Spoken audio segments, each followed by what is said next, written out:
Hello friends, very good evening.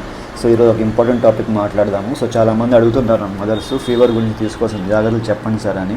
So వాళ్ళు చెప్పాల్సింది నేను ఒకటే, సో ఫీవర్ వస్తే భయపడిపోవద్దు. సో వెంటనే దగ్గరలో ఉన్న డాక్టర్ దగ్గర తీసుకెళ్ళిపోవడము, ఆర్ఎంపీ దగ్గర తీసుకెళ్ళిపోవడము, సో ఇంజెక్షన్స్ వేయించడము లేదా యాంటీబయాటిక్స్ ప్రిస్క్రైబ్ చేయించుకోవడం అలాంటివి చేయవద్దు.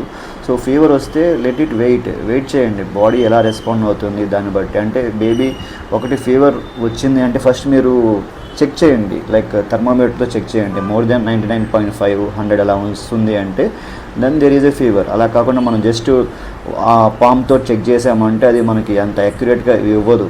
సో ఫీవర్ వస్తే ఫస్ట్ చూడండి బాడీ ఎలా రెస్పాన్స్ అవుతుంది, బేబీ కండిషన్ ఏంటి, వామిటింగ్స్ కానీ లేకపోతే ఇరిటబుల్ కానీ లేకపోతే సిక్ లుకింగ్ ఉంది అంటే దెన్ యూ కెన్ కన్సిడర్.